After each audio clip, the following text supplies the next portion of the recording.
네, 세 분 어서 오세요. 안녕하십니까?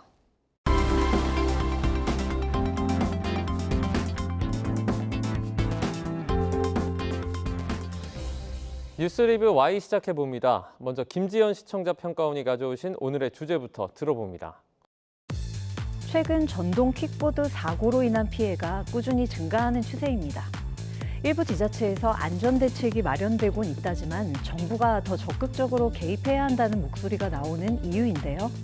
그렇다면 사태의 심각성을 전하는 보도들이 충분했는지, 향후 문제 해결을 위한 보도의 역할은 잘 수행되고 있는지 오늘 뉴스 리뷰 Y에서 살펴봅니다. 네, 말씀해 주신 것처럼 최근 관련된 사고가 아주 심각하게 증가하는 추세입니다.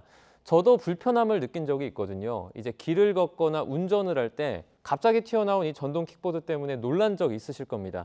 여기 계신 분들도 아마 한 번씩은 느끼셨을 것 같아요. 맞습니다. 저도 그랬었는데요. 이번 일산에서 발생한 사고만이 아니라 이 누구나 전동 킥보드로 인한 불편한 경험 혹은 사고로 이어질 뻔한 경험은 있을 것 같습니다. 주변만 봐도 전동 킥보드의 위험성 그리고 관리 부실 문제의 심각성을 제기하는 목소리가 좀 심심치 않게 들리는 것 같아요. 불법으로 주차되어 있거나 또 무단 방치된 전동 킥보드로 불편을 겪는 경우가 다반사인데요. 이 인도를 고속 주행하는 전동 킥보드를 맞닥뜨리는 경우에는 위협적이기까지 해서 개선할 방안이 있어야 한다는 데 찬성 여론이 높습니다. 이 프랑스 파리는요, 작년에 공유 전동 킥보드 금지에 대해서 시민들에게 주민투표를 실시했고 2023년 9월부터 공유 전동 킥보드를 금지하기로 결정을 했습니다. 파리는 우리나라와 마찬가지로 전동 킥보드 속도 제한도 했고요. 또 전용 주차 구역을 설정하는 등 규제를 강화했었죠. 이 대여 업체들이 신호 위반을 쉽게 추적할 수 있도록 이 전동 킥보드에 번호판 부착을 의무화하는 대책을 내놓기도 했습니다. 유럽의 다른 도시들도 공유 전동 킥보드에 대한 규제를 강화하는 추세인 것 같습니다. 네, 우리나라도 서서히 그런 움직임을 보이고 있죠. 전동 킥보드 관련 YTN 보도들을 보면요. 기존에는 사건 보도에 머무는 경향성을 보이다가 최근 들어 보니까 사안 보도로 넘어가는 경향을 보이는데요. 사전적 의미를 보면 사건은 사회적으로 문제를 일으키거나 주목을 받을 만한 뜻밖의 일을 뜻하는 반면 사안은 법률이나 규정 따위에서 문제가 되는 일이나 안을 의미하잖아요. 즉 전동 킥보드 문제는 이제 일상적인 차원에서 세심한 관리 체계가 요구되는 사안, 다시 말해 정책적이고 법률적 차원의 점검이 필요한 사안의 의제로 전향되는 분위기입니다. 최근 들어 사고 소식이 꾸준히 늘고 있지만 이 7, 8년 전 전동 킥보드 공유 서비스가 시장에 처음 선을 보였을 때는요. 이 빠르고 재미있고 효율적인 이동수단이라는 인식이 훨씬 컸습니다. 크기도 작은 데다가 기동성과 낮은 이용 비용 등으로 친환경 교통수단이라고 해서 각광을 받았고요. 또 코로나19 시기를 거치면서 대중교통 이용 불편을 대체할 보완책으로 대중들이 많이 이용하면서 자동차 대체 교통수단으로 이용이 급증했었죠. 이 문제는 기존에 없던 모빌리티 산업들이 겪는 공통 문제이기도 한데요. 관련법이 제대로 정비되어 있지 않은 상황이기 때문에 이 안전사고 대책이나 또 성숙된 이용자 의식이 더욱 요구될 수밖에 없다는 점입니다. 아무래도 새로운 모빌리티 산업과 또 공유 모빌리티 발전을 위해서는 진통이 있을 수밖에 없는데요. 산업 발전은 저해하지 않으면서 이용자가 안전하게 이용할 수 있게 하는 방안을 마련하는 것이 중요하다는 점을 생각하게 해주는 것 같습니다. 기술이 이렇게 새롭게 등장을 하면 보통 장단점이 있기 마련입니다. 새로운 기술 발전의 어떤 양면을 잘 진단하는 보도가 필요한 때인 것 같은데요. 언론의 선제적인 감시 보도가 좀 도움이 될 것 같은데 이 부분은 어떻게 보십니까? 그러니까 마이크로 모빌리티라고 하기도 하고 뭐 PM이라고 해서 퍼스널 모빌리티라고도 하거든요. 그러니까 기존에 우리가 이용하는 교통수단들, 그러니까 뭐 대중교통을 들다 보면 버스나 지하철 이런 거에 반해서 이제 훨씬 더 작고 그다음에 개인이 이제 한 사람 한 사람이 이용할 수 있다는 그런 뜻인데요. 전기 자전거라든가 전동 스쿠터, 그다음에 이제 오늘 문제가 되는 이 전동 킥보드 같은 이런 모빌리티들이 기존의 대중교통 시스템하고 유기적으로 결합하면 우리 교통 문화를 개선하는 데 굉장히 도움이 된다. 이런 이제 인식들이 있는 거고요. 실제로 지난 2022년에 전 세계 10개 나라 23개 도시를 대상으로 조사를 해봤습니다. 그랬더니 많은 사람들이 팬데믹을 계기로 마이크로 모빌리티가 대중교통보다 안전한 교통수단으로 인식하고 있다. 이런 결과들이 나왔습니다. 이전과는 꽤 달라졌던 것이죠. 거기에 이제 최근 들어서 국제 에너지 가격이 크게 올랐습니다. 그래서 기존에 이용하는 그런 교통수단이 에너지 사용량이 많은데 반해서 이 마이크로 모빌리티는 이용량이 이제 전기를 조금밖에 쓰지 않기 때문에 새로운 이동 수단으로 또는 보안제로서 이제 각광을 받고 있는데, 문제는 우리가 보듯이 안전 문제가 되는 것이 있고, 또 하나는 이제 개인의 보안 문제, 이 문제들이 이제 공유 서비스에서 발생하고 있거든요. 그래서 이 부분들을 잘 조화시킬 필요가 있습니다. 산업적 측면에서도 놓칠 수 없는 것이고 안전 문제도 놓칠 수 없는 것이기 때문에 균형 잡힌 보도가 무엇보다도 중요하다, 이렇게 생각을 합니다. 네, 실장님께서 말씀해 주신 것처럼 안전성이나 이 보안 문제 관련해서 좀 위험성을 언급하는 그런 소식은 일찍부터 좀 보도가 된 것 같긴 합니다. 그래서 오늘은 올 1월부터 보도가 된 전동 킥보드 관련 YTN 보도들을 전체적으로 좀 살펴보도록 하겠습니다. 평가원님 어떻게 보셨죠? 오늘 주제 선정 이유이기도 하겠죠. 특히나 최근 보도된 경기도 일산 산책로 사건을 기화로 이런 보도 기류를 확인할 수가 있었는데요. 이와 관련된 대담 보도를 우선 하나 짚어보고자 합니다. 7월 17일 도심 무법자 전동 킥보드 60대 노부부 참변 보도인데요. 60대 노부부가 산책을 하던 중 산책로에 뛰어든 킥보드에 치인 사건으로 아내가 9일 만에 뇌출혈로 사망을 했고, 남편은 다행히 생명에는 지장이 없습니다만 당시의 충격으로 신경정신과 치료까지 받을 만큼 상당한 트라우마를 겪고 있다는 내용을 전했습니다. 사고가 발생하던 당시 킥보드에는 2명의 학생이 한 대의 킥보드에 탑승하고 있던 상황이었고요. 헬멧도 착용하지 않았고 원동기 면허도 없는 상태였다는 점에 본 보도가 주목하고 있는데요. 대담의 패널은 도로교통법에 보면 원동기 면허 이상의 면허를 가진 사람만 전동 킥보드를 이용할 수 있도록 규정하고 있고, 그 외 헬멧과 같은 안전장구 착용이 필수적이며 탑승 인원도 1명으로 제한되어 있다는 점을 짚어주고 있습니다. 특히나 이런 개인용 이동장치를 이용하는 10대들의 비중이 늘어나고 있다는 점 역시 문제를 키우고 있다고 보도는 지적하고 있는데요. 전동 킥보드 사용 실태, 법적, 제도적 문제의 미비점을 여러모로 짚어주고 있는 보도인지라 유용했습니다. 보도됐던 이 대담의 상당 부분이 공유 전동 킥보드에 집중되고 있는 경향도 있습니다. 이 개인 소유 전동 킥보드 관련 규정이나 또 책임보험 가입 의무화에 대한 점검도 필요한 부분이 아닐까 하는 생각이 드는데요. 2021년부터 전동 킥보드를 탑승할 경우에 반드시 헬멧을 착용하도록 규정하고 있습니다. 만약 어기면 2만 원의 범칙금이 주어지는데요. 주변에 전동 킥보드를 이용하는 학생들이나 또 시민들 보면 이 헬멧을 착용하는 경우를 사실 많이 보지 못합니다. 이 단속이 느슨해지면서 이러한 규제가 실효성이 있는가 하는 의문이 드는 것이 현실이거든요. 전동 킥보드는 현행 도로교통법상 오토바이와 유사한 원동기 장치 자전거에 해당해서 운전면허가 필요하고 또 차도로만 다닐 수 있게 하는데요. 문제는 인도로 달리는 전동 킥보드를 흔히 볼 수 있고요. 또 무면허로 타는 그 사람도 많다는 점입니다. 심지어는 차도로 이 전동 킥보드를 타고 다니는 사람들을 이 운전자들이 오히려 무서워하기도 하고요.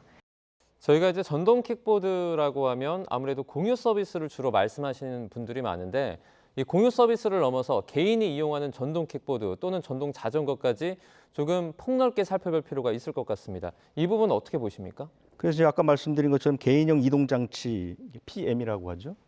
그 이제 3가지를 규정하고 있습니다. 전동 킥보드, 전동 이륜 평행차, 전기 자전거.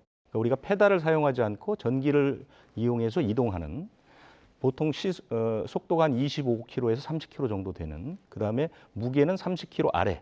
이것을 우리가 이제 퍼스널 개인형 이동장치 이렇게 얘기를 하는데, 이게 나라마다 다 규정이 다릅니다. 그만큼 아직까지 전 세계적으로 어떤 것이 완벽한 규정이다라는 게 정해져 있지 않거든요. 전 세계에서 전동 킥보드 천국이라고 하면 이제 벨기에를 들 수 있는데요. 벨기에는 18살 이하는 운전하지 못하게 해놨습니다. 대신 속도는 25km까지 가능하도록 이렇게 해놨고요. 그 다음에 이제 스페인은 보험 가입을 의무화해 놓은 나라입니다. 그 다음에 스웨덴은 헬멧을 반드시 쓰도록 이렇게 이제 나라마다 차별이 되어 있고요. 우리나라도 사실은 여러 번의 곡절이 있었는데 최근에 이제 그 규제가 좀 강화되는 쪽으로 지난 8일에 이 협약을 맺어서 결정이 됐는데 일단 그 속도가 25km에서 20km로 내려왔습니다. 이것은 뭐 바로 단속 들어간 건 아니고 올해 말까지 시범 사업을 하는 그런 방식이 됐고요. 보험 가입도 의무화하는 이런 방식으로 되고요. 올해 말까지 그 집중 단속도 하기로 했거든요. 이런 방식으로 해서 규제는 좀 더 강화할 필요가 있다. 왜냐하면 최근에 사건 발생이 너무나 큽니다.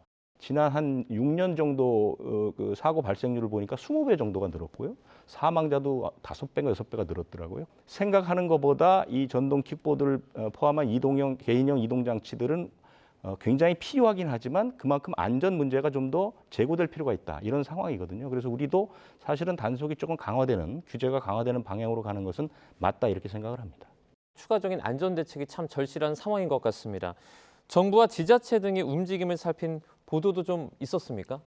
네, 실제로 일부 지자체에서는 전동 킥보드 최고 시속을 20km로 이미 하향 조정하고 있다는 보도가 있었는데요. 지난 2월 5일에 있었던 인천시 공유 전동 킥보드 최고 시속 20km로 하향 조정 보도를 보면요. 인천시가 공유 전동 킥보드의 안전한 이용 환경을 만들기 위해 최고 속도를 시속 25km에서 20km로 하향 조정했다고 전한 바 있습니다. 맞습니다. 이 서울시를 포함해서 지자체들이 고속 주행을 예방하기 위해서 이 주행 속도를 낮추도록 규제를 논의 중에 있는데요.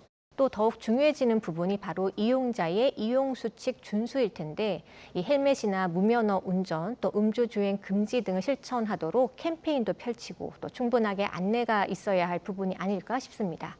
그런 점에서 보면 개인형 이동장치 대여업체와 또 지자체가 서로 합의해 가면서 또 협의해 가면서 지원을 해갈 부분이 필요하다라는 생각이 드는데요. 지자체는 전동 이동장치의 주차구역을 마련하거나 또 안전 이용을 위한 교육을 실시하거나 또 강화하는 조치를 강구해야겠고요. 또 업체는 안전 규정에 맞추도록 또 최고 속도를 하향하는 등의 장비 관리와 또 유지에 더욱 노력이 필요하다라고 생각이 듭니다. 4월 7일 보도였는데요. 잇따르는 전동 킥보드 사고 정부 적극 개입해야에서 알 수 있듯이 이 전동 킥보드는 안전모를 제외하곤 보호 장치가 없다 보니 사고가 났다 하면 인명피해로 이어지는 일이 많습니다. 전동 킥보드 등의 그 개인형 이동장치 교통사고 사망자가 4년 전과 비교하면 7배나 가까이 급증했습니다. 2021년 5월부터 이 원동기 면허 이상 소지자와 또 안전모 의무 착용 등 탑승 기준을 강화했지만요. 전체 사고 건수가 계속 늘고 있어서 정부의 적극적인 개입이 필요하다라는 의견이 좀 힘을 얻고 있는 것 같습니다. 저는 이어서 7월 17일 오리고기 나눠 먹은 주인 4명 중태, 범인은 마을 안에 제목의 대담에서 다뤄진 내용에 대해서 말씀드리고자 하는데요. 대담의 이제 세부 주제에서 전동 킥보드 사고를 다뤘거든요. 해당 대담의 경우는 전동 킥보드 관련 규정을 위반하는 경우 과태료에 그치는 현실을 이제 패널이 지적을 하고 있는데요. 이를테면 무면허 운전을 하게 되면 10만 원 정도, 2명 이상 탑승할 때는 4만 원, 헬멧을 착용하지 않으면 2만 원의 과태료가 부과되는 이게 사안이다 보니까 위반 사례가 상당히 빈번하다는 점에 대한 전문가의 지적이 있었습니다. 대담 중에 앵커도 면허 인증 절차를 추가하는 것이 어렵습니까? 라고 이제 질의하는 부분이 있었거든요. 그러니까 전문가 역시 이 부분이 그래서 법적인 사각지대이기 때문에 법 개정 등을 통해서 좀 더 강화할 필요가 있다라고 되짚고 있어서 본 보도의 경우에는 실제적인 정책 개선의 바람직한 방향성이 무엇일까? 뭐 이런 것들을 좀 가늠하게 했다고 봅니다. 이미 일부 지역에서는 이 제한 속도를 20km로 줄이도록 규제를 하고 있습니다. 인천과 평택시가 YTN 뉴스로 소개됐었는데요. 7월 16일 보도입니다. 이 평택시 전동 킥보드 제한 속도 25에서 20km 하향 조정이라는 뉴스였죠. 평택에서는 관내 업체 6곳과 또 안전관리 실천 방안 대책 회의를 열었고요. 최고 속도를 하향 조정했습니다. 그리고 전동 킥보드를 반납하면 안 되는 곳을 설정하기로 했고요. 또 만약 전동 킥보드를 반납해선 안 되는 불법 주차가 있을 시에는 이 민원을 신속하게 해결하기 위해서 신고 오픈 채팅방도 개설해 운영하기로 했다고 합니다. 평가원님이 말씀해 주신 것처럼 인천도 전동 킥보드의 최고 속도를 20km로 하향 조정했고요. 미성년자들의 무면허 운행과 또 명의 도용을 막기 위해서 16세 미만 이용자에 대한 인증을 의무화했다라는 내용이 있었죠. 이 전동 킥보드 사업자가 늘고 또 이용률이 증가하니까 이 사고가 빈번해지는 건 좀 당연해 보입니다. 이 지자체마다 이에 대비하기 위한 규제 도입의 필요성을 크게 느끼고 있다는 점을 알 수 있습니다. 네, 말씀하신 것처럼 이제 전동 킥보드, 전동 자전거를 포함한 이 개인용 이동장치 시장은 해마다 성장하는 추세입니다. 그렇기 때문에 피해 축소를 좀 위해서는 과거 규제에 묶여 있어서는 안 될 것 같은데요. 언론이 지속해서 이와 같은 어떤 규제를 강화해야 된다, 이런 분위기를 좀 조성할 필요도 있을 것 같아요. 그 부분은 제가 뭐 큰 틀에서는 동의를 하는데 또 이제 산업적 측면에서 볼 필요가 있거든요. 전동 킥보드가 우리나라에 처음 들어온 게 2018년입니다. 그래서 2019년에 세계에서 가장 큰 업체 둘이 우리나라에 들어오면서 이제 그 이용자가 엄청나게 늘었거든요. 그때는 이제 공유하는 차원, 그러니까 이제 지자체에서 이게 빌려주는, 대여하는 이런 차원에서 했는데, 그러다 보니까 그 당시에 퀵런이라는 말이 생겼습니다. 그래서 갑자기 킥보드가 고라니처럼 뛰어나와서 교통사고를 일으킨다, 뭐 이런 얘기가 있었고, 그래서 교통사고 문제가 커지니까 그때부터 지자체에서 계속해서 규제 강화책을 내놓은 겁니다. 이 퀵보드 같은 교통수단은 우리가 라스트 마일이라고 합니다. 그래서 뭐라냐면 우리가 퀵보드를 타고 출근할 수는 없습니다. 대부분 사람들은 전철이나 버스를 이용하고 전철역에서 퀵보드를 타고 회사까지 가는 마지막 교통수단으로서 역할이 있는데, 헬멧을 의무화하다 보니까 사람들이 출근길에 헬멧을 안고 출근하는 이런 일들이 벌어지거든요. 사실은 실천하기가 어렵지 않습니까? 또 하나는 아까 말씀하신 것처럼 지자체에서 그 퀵보드 옆에 그 헬멧을 비치해 놨더니 헬멧이 계속 없어지는 거죠. 그래서 효율성이 없고, 거기다가 서울시가 결정적으로 불법 주차한 퀵보드를 견인하는, 그래서 견인하고 보관료하고 견인료 4만 원을 업체한테 물려버린 거죠. 그러다 보니까 규제가 너무 강화됐습니다. 그래서 2022년에 세계적인 이 퀵보드 업체들이 전부 다 철수를 했습니다. 그래서 우리가 한번 된소리를 맞은 적이 있거든요.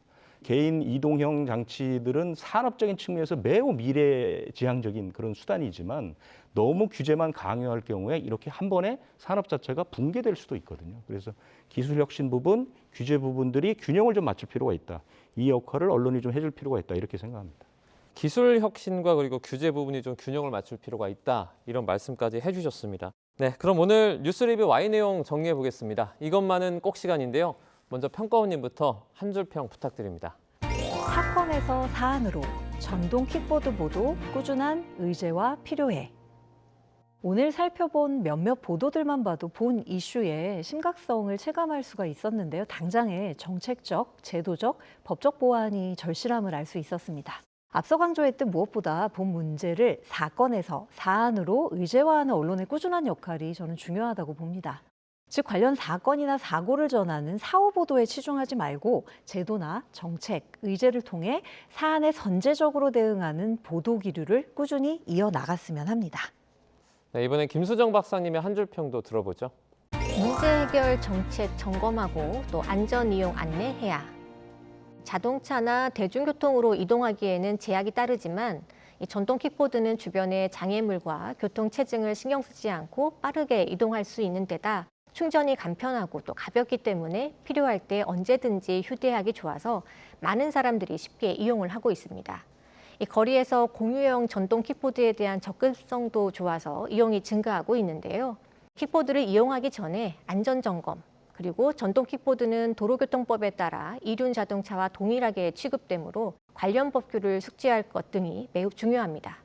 모두에게 편리하고 또 안전한 교통수단으로 자리 잡는 데 실질적인 도움이 될 수 있도록 규제 법안 미비를 점검하고 또 이용자의 안전 이용을 위한 보도가 지속되어야 하겠습니다. 네, 전동 킥보드 관련 보도를 중점적으로 알아본 오늘 뉴스 리뷰 Y 순서는 여기서 마치도록 하겠습니다. 세 분 오늘 말씀 잘 들었습니다. 고맙습니다.